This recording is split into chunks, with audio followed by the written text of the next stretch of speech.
De mayo de 2024. En estas mañanas de Radio Esquina, la luz y la voz de Sanlúcar.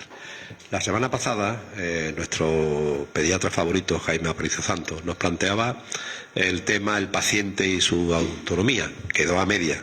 Y bueno, lo comprometimos para que estuviese aquí con nosotros y desarrollara la segunda parte de este concepto en general que desconocemos mucha gente y en qué consiste, ¿no? Y que está legislado rigurosamente, y para eso, siempre agradeciéndole su presencia, pues tenemos aquí a Jaime.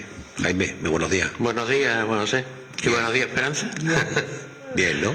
Bien. Ahora, a ti te cogemos más fácil que venga aquí, ¿no? Más fácil de aparcar. Sí, hombre, el aparcamiento teóricamente es más fácil. Teóricamente es más fácil, sí, suele haber mucho más espacio, si no, bueno, en el entorno hay posibilidades, tendrás más cerca o más lejos, pero... Bueno, Jaime, el otro día quedó todavía algún tema de desarrollar de este tema, y entonces, pues, tiene la palabra. Si te parece un pequeño resumen de lo que dijiste, nada, unas pinceladas, y retoma la situación. Sí, bueno, evidentemente es un tema muy interesante desde mi punto de vista. Yo creo que es necesario divulgar mucho el tema este. Yo lo hice quizá un poco fundamentado en la Ley 41/2002, nos queda ya un poco lejos, pero que está muy vigente y cada vez más, que es de la autonomía del paciente y de derechos y obligaciones en materia de documentación pública, ¿no?, y sanitaria. Entonces, bueno, hicimos una introducción y establecimos de alguna manera un poco la historia de la que había emanado, digamos, de donde derivaba esta ley, que se fue perfeccionando. Hicimos mención al juramento hipocrático, a la Declaración de Ginebra, a los derechos humanos, a la Constitución, en fin, está todo muy fundamentado. Entonces yo creo que este tema da para mucho, da para mucho, o sea, porque quizás se centra fundamentalmente el tema de la autonomía en el consentimiento informado, y no es solo eso, que eso es un tema y un aspecto bastante importante, pero no es solo eso.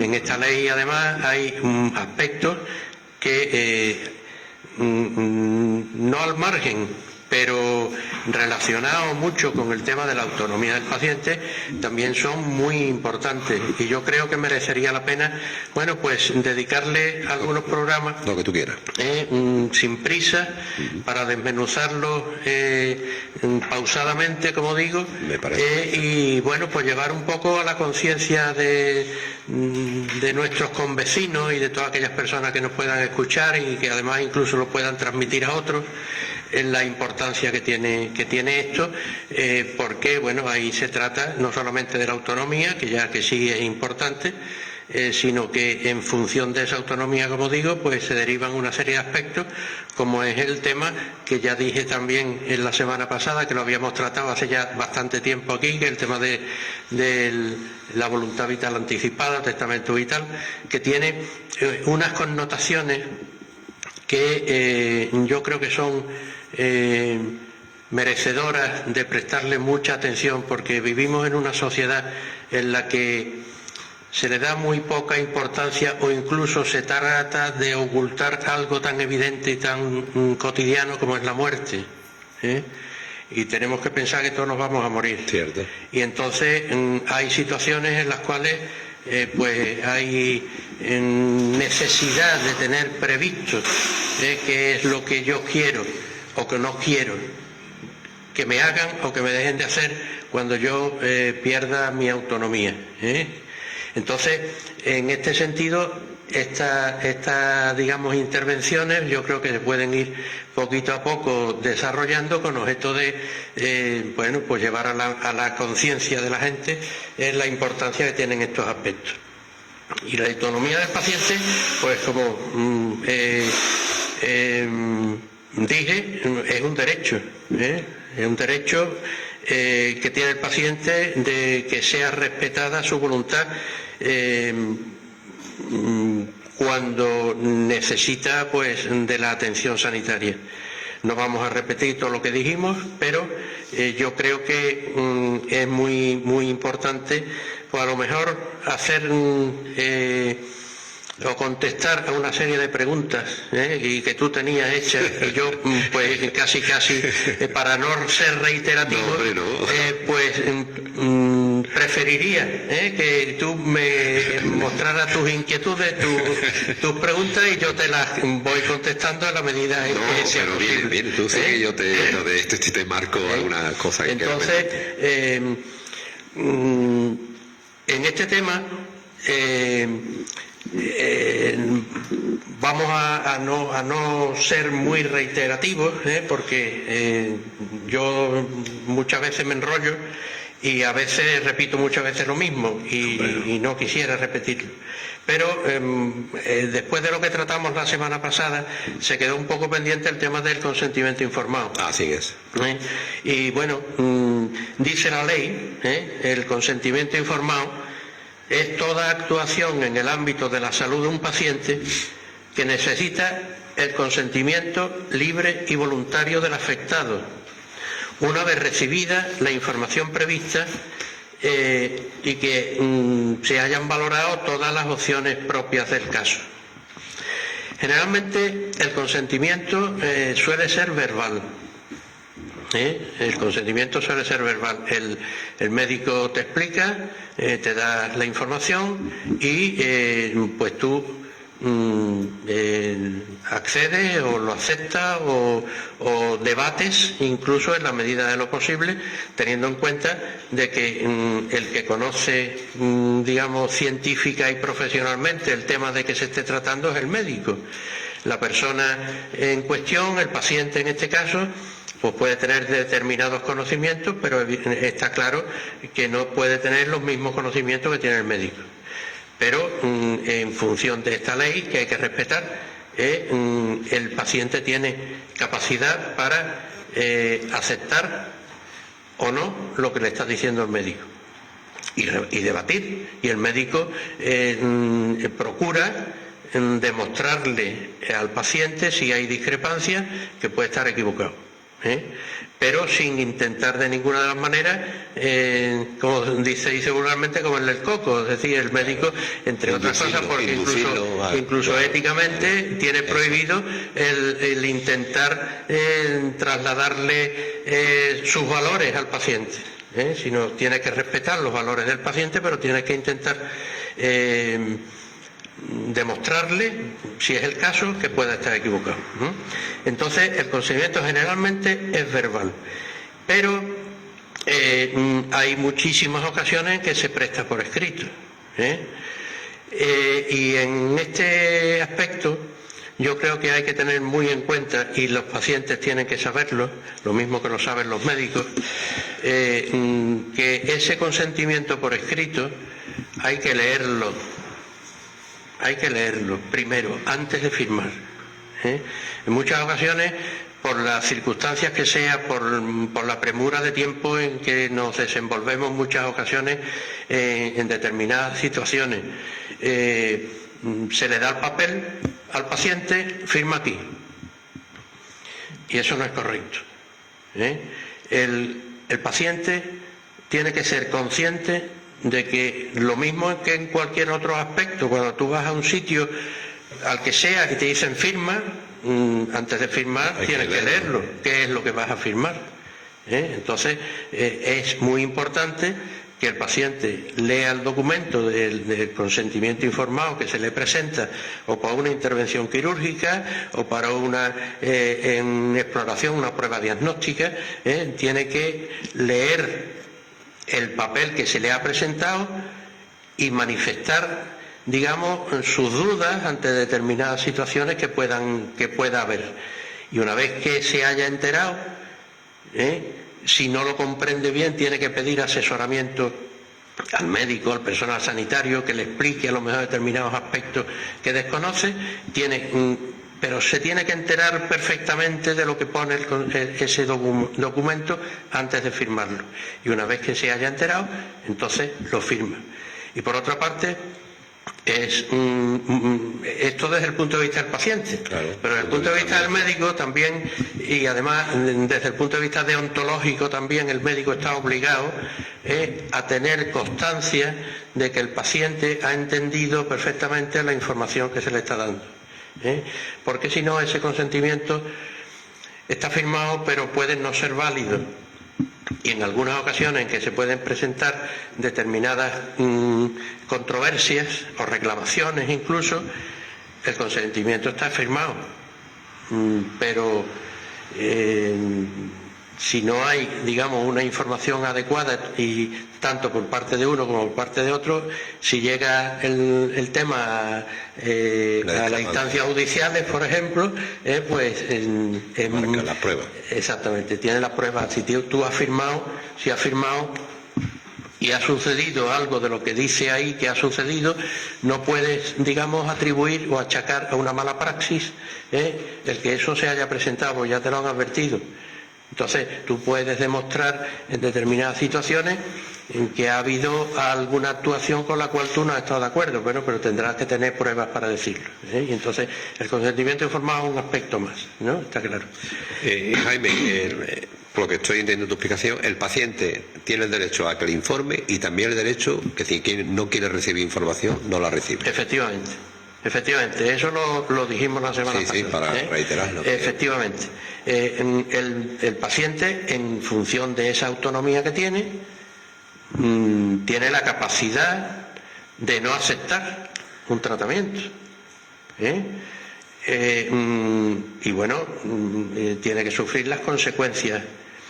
Si es algo fundamental para su salud, y de ello se deriva que el médico tenga que tomar una determinación que no va de acuerdo con lo que se llama la lex artis, el médico tiene la capacidad de poner el caso en manos de otro compañero para que sea el que siga a ese paciente, pero tiene capacidad para no seguir tratando a ese paciente.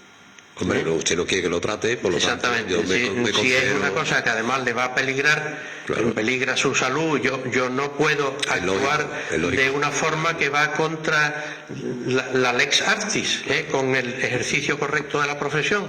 Entonces, como yo no puedo actuar en contra de la ciencia, digamos, y usted esto no lo admite, yo le puedo proporcionar, digamos, medidas para hacer frente a esa enfermedad que usted tiene, evitando esto que usted no quiere, pero advirtiéndole de que los resultados pueden no ser los esperados.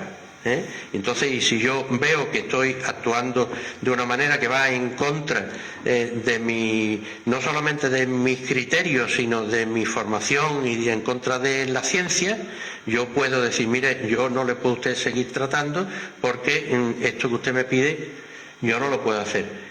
Y si el paciente sigue en sus 13, pues lo pone en manos de otro compañero para que siga digamos, el camino que, en función de los criterios de otros, si accede o no accede, que ya eso entra un poco dentro de la ética de cada un paciente que está a favor de que haga el diagnóstico establecido, pero no quiere saber lo que tiene. Claro. También. Sí. Tiene el derecho a no ser informado. Usted no me informe. Tiene el derecho. Me aplica usted el tratamiento que tengo que tener, pero no me informe. Efectivamente. Sí. Ese derecho, o sea, el paciente tiene derecho a que le informe y a que no le informe. Tiene derecho a aceptarlo y a no aceptarlo, o sea, en función de esa autonomía, ¿no? Entonces, el consentimiento informado es fundamental dentro del concepto de la autonomía del paciente. Entonces hay una serie de artículos, incluso dentro del Código de Deontología Médica, en el que también trata eso, o sea que no es solamente esta ley que estamos viendo, la ley 41/2002, sino que el Código de Deontología Médica también lo contempla. Perfecto. También lo contempla. Entonces, dice el artículo uno de los artículos, porque hay dentro del Código de Deontología Médica hay diferentes apartados, diferentes capítulos, y uno de los capítulos es las relaciones médico-paciente. Entonces, uno de los artículos dice: el consentimiento lo expresa el paciente o sus representantes legales, habitualmente de forma verbal, como hemos dicho, debiendo dejar el médico constancia del mismo en la historia clínica. Cuando las medidas propuestas suponen para el paciente, a criterio del médico, un riesgo significativo, se debe de obtener el consentimiento por escrito, es lo que hemos dicho. Dice, al igual que para las intervenciones quirúrgicas y las pruebas diagnósticas o terapéuticas de carácter invasivo. Una prueba de carácter invasivo también necesita un consentimiento informado. Y en cada caso se debe de valorar en concreto si esa información es verbal o tiene necesariamente que ser por escrito. Pero ahí también, en el tema este de la autonomía del paciente, juega un papel importante la capacidad mental del paciente en función de su autonomía. Lo hablamos la semana pasada. Lo hablamos la semana pasada. Sí. Entonces, esa capacidad mental juega un papel fundamental, porque el titular del derecho a la información es el paciente. Entonces, y según dice la ley, en la medida que el paciente lo permita, serán informados también las personas vinculadas a él por razones familiares o de relaciones de hecho. O sea, si el paciente permite que se informe a su entorno, se informará. Si no, no se puede informar. Para él.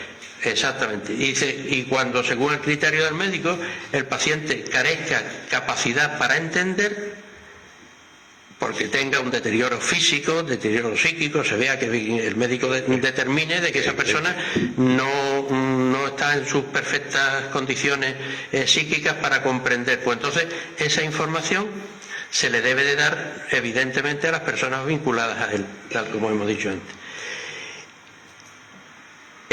Y el Código de Deontología que citábamos hace un momento establece, dice: el médico tiene el deber de evaluar la capacidad del paciente para comprender la información y tomar decisiones durante el proceso de consentimiento informado.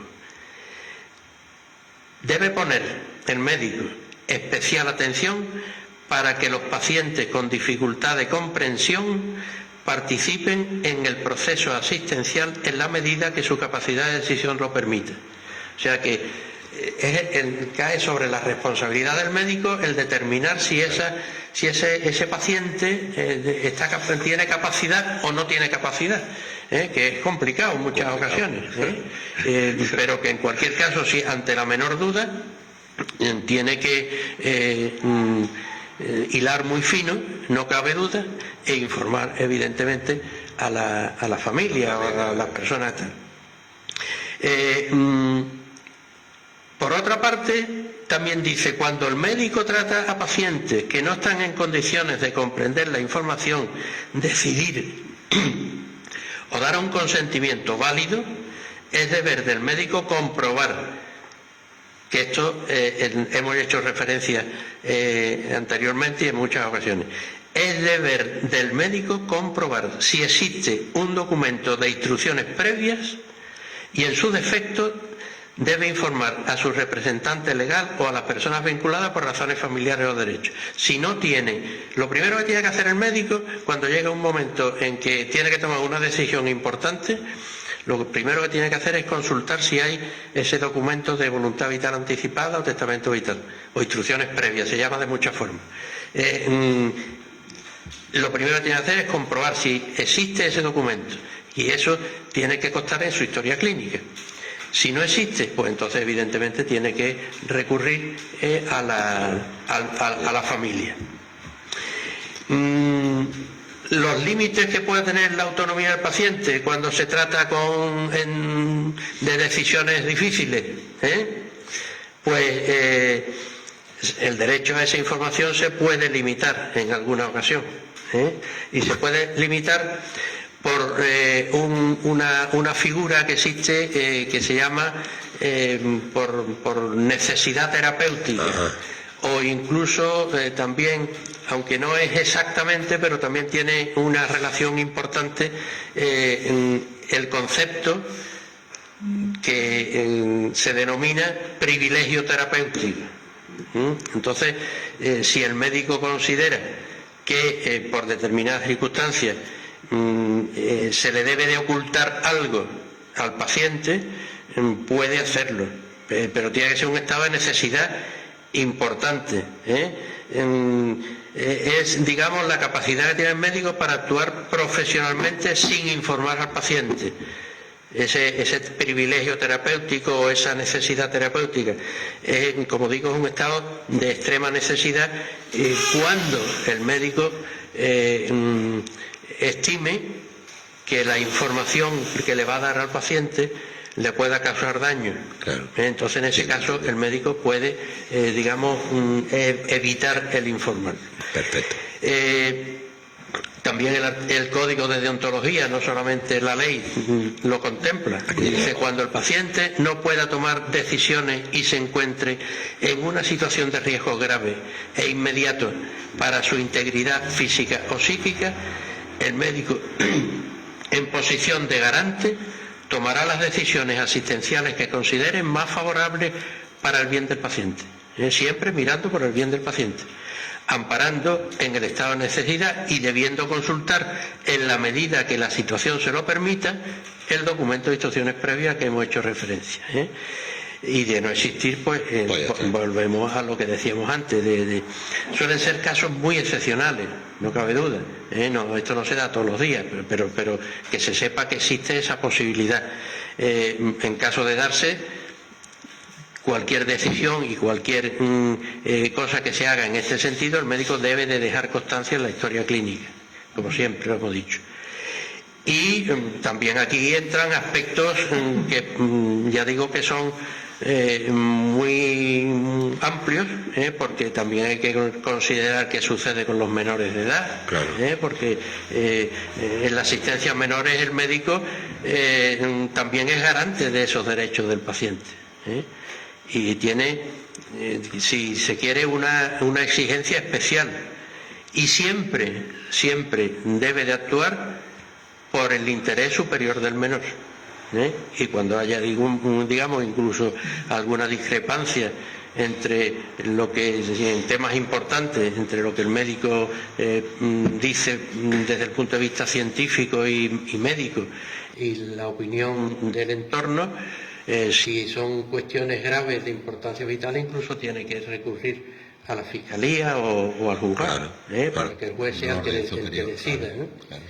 En fin, hay en este tema hay muchas connotaciones y muchos aspectos que tampoco conviene, digamos, agotarlo, pero para que... No sé cómo se establece o cómo se soluciona. Nosotros, por la característica de nuestra sanidad, recibimos muchos inmigrantes con distintas culturas, ¿cierto o no? Cada cultura tiene sus tradiciones desde el punto de vista médico. ¿Eso cómo se plantea? ¿En la misma característica? El médico siempre tiene que respetar, digamos, la cultura del paciente y los criterios y las creencias del paciente. No puede actuar en contra de, primero por humanidad, porque desde el punto de vista de la ciencia médica eso está innato en el médico. El médico va a mirar al paciente y va a procurar el bien del paciente. Le importa tres pitos si es blanco, negro, amarillo, rojo o como sea. Y si es católico, no es católico, es protestante, es ateo, a mí eso no me interesa. Yo voy a procurar el bien del paciente y yo siempre dentro de la ley tengo que procurar satisfacer las necesidades del paciente, tanto culturales como religiosas, como sociales, en fin, siempre. Jaime, tú perteneces o has pertenecido, perdón por mi ignorancia, a un organismo que es el Consejo Provincial de Médicos, ¿no? Todavía está... La Comisión de Deontología del Colegio Médico. Todavía está. No, ya eso lo dejé. Bueno. ¿Por qué no? Era superior a tu fuerza. No era eso. No tengo tiempo. No, yo he estado 21 años en la Comisión de Deontología y 15 años como presidente de la Comisión de Deontología. Y yo soy de las personas, a pesar de todo ese tiempo que he estado, que piensa que no nos debemos eternizar en los cargos. Yo, además lo echo de menos, me sentía con ganas, con fuerza y con impulso para continuar, pero pensé que el tiempo no pasa en balde y que hay que darle paso a la gente que viene detrás. Entonces, y lo dejé. La pregunta iba dirigida en estos casos que estás hablando del derecho del paciente y el derecho a la información, etcétera, etcétera. ¿Ha habido mucho de interferencia, conflicto que debatían? De vez en cuando aparecen, porque no cabe duda, la Comisión de Deontología, digamos, una de las funciones que tiene la defensa del paciente, no la defensa del médico, que lógicamente, hombre, muchas veces trata que hay un cierto corporativismo. Bueno, evidentemente el Colegio de Médicos defiende al médico siempre que sea posible defenderlo, claro.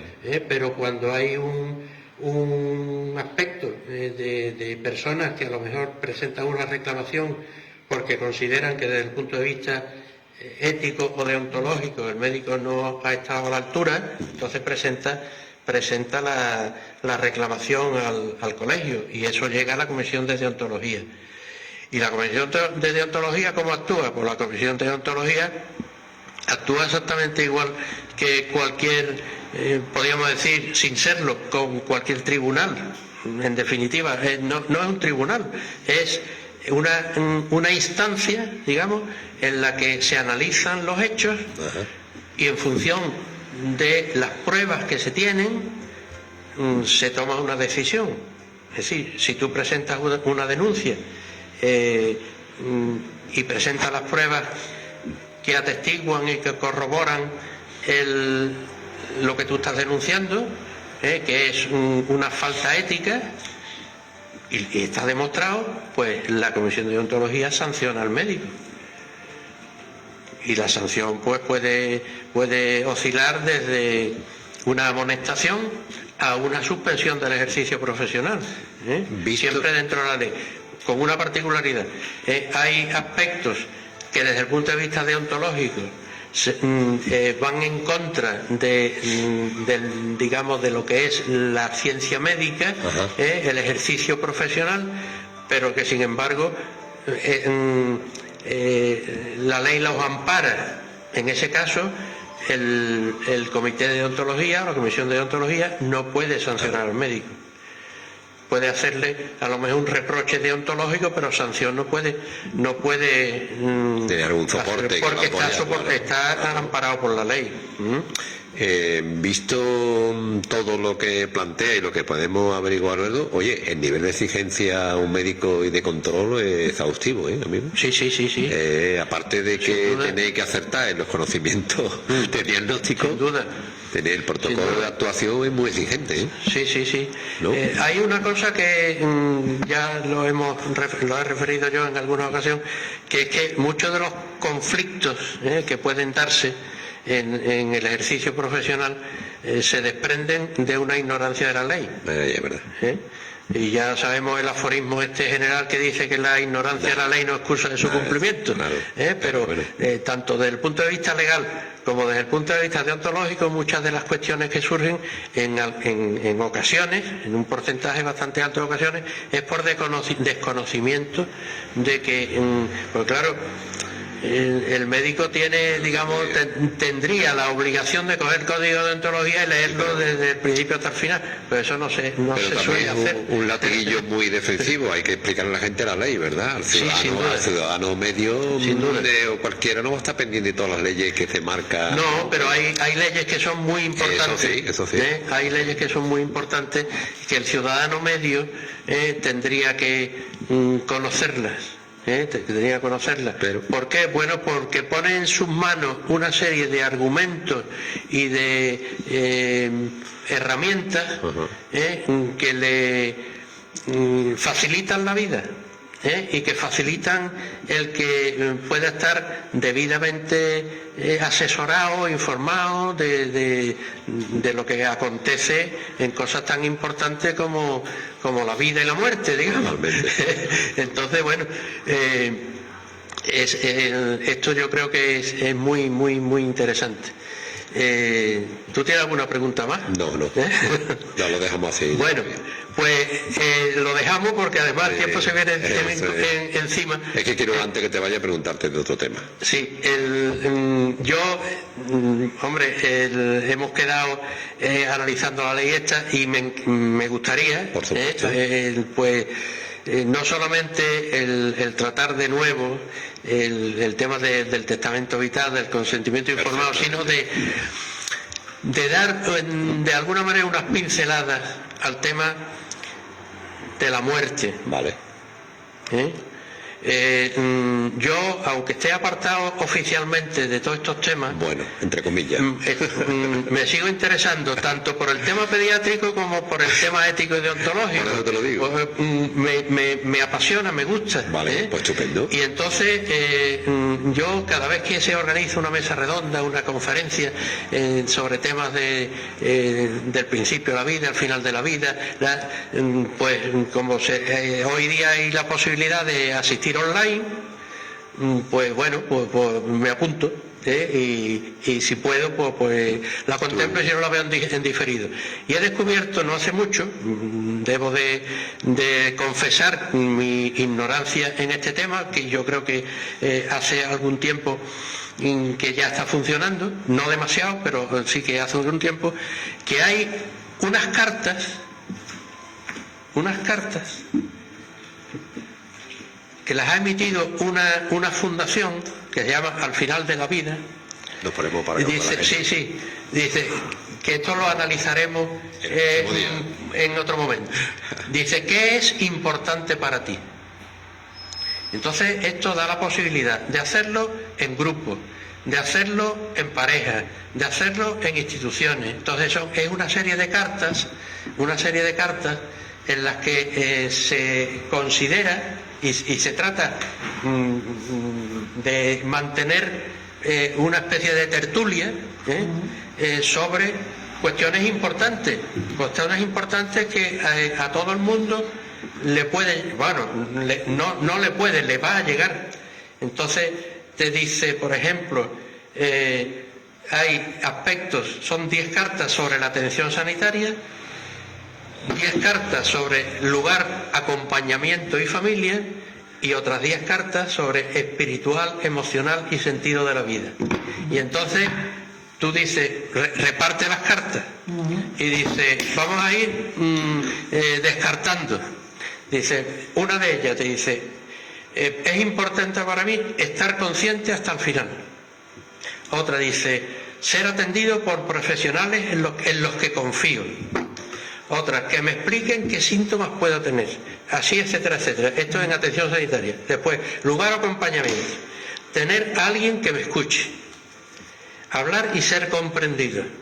Poder hablar sobre lo que me preocupa. No morir solo. Morir en casa, etcétera, etcétera. Otra, sobre aspectos espirituales, emocionales, dice, tener los asuntos económicos arreglados. Contar con asistencia religiosa. Sentir que mi vida está completa. Despedirme de personas importantes de mi vida. O sea, entonces tú vas y bueno, de alguna manera tú esto lo puedes hacer en tu familia. Y en tu familia, medio en serio, medio en broma, tu familia sabe qué es lo que tú quieres cuando te llegue el momento. Y este momento lo vamos a pasar todos. Y es muy importante incluso a la hora de hacer el testamento vital que hablamos, de tenerlo esto muy claro. Hacer un debate previo, claro. Vamos a ver, que llega el momento y como hoy no se quiere hablar de la muerte porque se le oculta hasta a los niños que no se enteren. Vamos a ver, todos desde chicos hemos vivido situaciones familiares y no estamos traumatizados por eso. Cuando antes la gente se moría en la casa. Queremos que seamos eternos. Y bueno, pues son temas que son muy interesantes. Perfecto, pues son muy interesantes y yo creo que, bueno... Lo importante es que tú estés el viernes aquí a las 9:30, ¿cierto o no? ¿Vale? Ya tú nos dices vale, que venga. a las 9:30 tiene que estar aquí el viernes, ya está comprometido. Vale. Y ya el tema que tú quieras plantear. Sí, puede ser, si no, Bueno. otro día, no te preocupes. Sí, los viernes sí es posible. Sí. Venga, sí es Si posible. no, pues... No, ni mucho menos. Buscamos hueco. Nos Y nada, interesa tu pues presencia. eso, que Pues nada. es algo que incluso, bueno, yo ya lo sabemos, pero cualquiera que quiera hacer alguna pregunta, alguna cuestión, que llame por teléfono. O que nos comunique a nosotros, ¿vale? O que se ponga en contacto con la radio, en fin, con ustedes, No te y que preocupes. presenten las cuestiones que quiera presentar y Te en la ven medida de lo posible te ven también a través de Facebook, o sea que también a través de Facebook lo puedes plantear en directo. también pueden... Muy bien, Pues estupendo. Jaime, encantado. Pues Cuídate eso, mucho. Te iba a preguntar sobre otro apartado, pero no rápidamente. ya rápidamente. La residencia de mayores, ¿cómo va? ¿Cómo va esa construcción al final? Bueno, la construcción está, como te dije la semana pasada, así de pasada, estamos esperando que salga la convocatoria para decirle el dinero que me tenéis que dar, dámelo ya. Ah, bien. Pero tiene que salir la convocatoria. Falta el desarrollo de... Claro, y aparte de eso también estamos pendientes de la respuesta porque acudimos a Diputación para que analizaran la posibilidad, no de una vez, pero que fraccionadamente que pudieran, digamos, hacer alguna aportación para completar lo que falta para la totalidad de la Que de construcción. hecho, Pero públicamente que una vez que dijeron que empiece ya es imparable. Y va a empezar en abril y estamos pendientes de que salga por parte de la Junta de Andalucía esa convocatoria para que es un mero trámite, es decir, ya se puede solicitar. Una cosa Lo tenemos formal. concedido, y entonces yo te digo, dame el dinero. Ya está, ya empezaste. Perfecto.